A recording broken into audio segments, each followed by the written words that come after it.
Welcome back to our talk tonight. It's a tradition many Central New Yorkers look forward to every year since 1842. But in recent years, leadership at the State Fair has fallen under a great deal of scrutiny. The State Inspector General just released a scathing report today accusing former leaders of going around normal competitive bid procedures for State Fair catering and electronic ticket contracts. In all, 4 State Fair officials were removed, including State Fair Director Dan O'Hara. Security was so lax, the report says, 2 employees were found living at the fairgrounds and keeping their things there. One person was living in a racing stable office.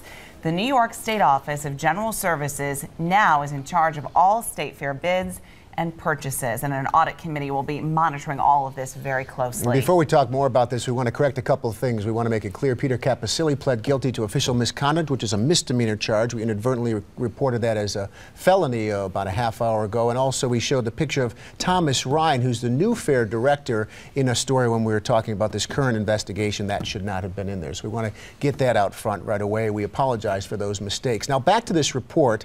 It is a major black eye on the State Fair again.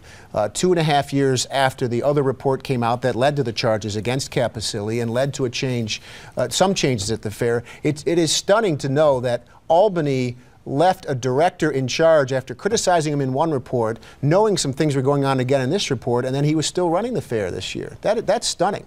Yeah. Still running the fair and still has a state job. Right. And it's really actually remarkable because you talk about what happened a couple of years ago with Peter Caposilli. He, of course, has landed back on his feet, and now Dan O'Hara has another job as well. He's working for the Department of Homeland Security, as we reported about a month or so ago. So what is going on with the State Fair? A lot of people are on our Facebook page tonight questioning where is the accountability. It does lend itself to speculation that the fair was, to some degree, being run like the party that it is for all of us.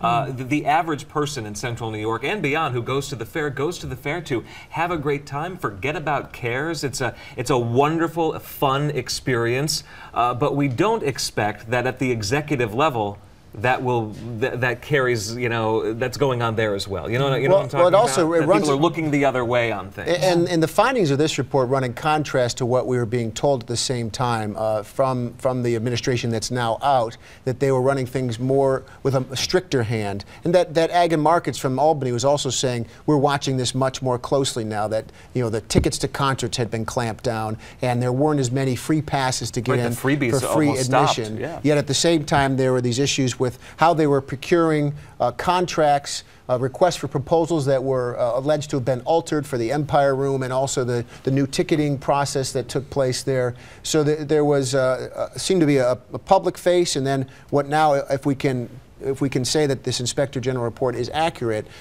which now is another story that's taken place within that report. The other conversation, too, that's been going on online today since this all was released is, you know, kind of a talk about corruption. And some people really aren't surprised. They're indicating, well, you know, this seems to happen with politicians and the State Fair. What's to be surprised here? Well, and now, too, Thomas Ryan, who has only corruption's a strong word, first of all. It is. But those are not my words. This is the conversation that's going on online. Tom Ryan's been on the job for 2 weeks now, has barely been reintroduced to Syracuse. In fact, he hasn't been introduced to the community yet in a public way. Yeah. And he's a career bureaucrat within the government enterprise, was running the Thruway Authority.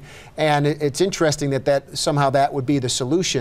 You might think they'd go back to when it occurred 25 years ago, and Wayne Gallagher, a professional fair guy, came in and ran the fair as opposed to another political appointee. So how is it improving the process to have the governor now saying, here's another political appointee? Yeah. I don't know. We'll see. Well, the State Fair begins in... How many days away now? Yeah, we'll have fun. We'll see what Everybody happens. will have fun there. No, this is all stuff that really won't affect your experience when you get there. Coming up in our talk tonight, we're switching gears to talk about 1 billion people rising up against domestic violence. You may have noticed a few white ribbons around. You'll see more of those later on this spring. Today, well, they kicked off this white ribbon campaign. We have a special guest whose story is really going to resonate. We'll be back in a moment.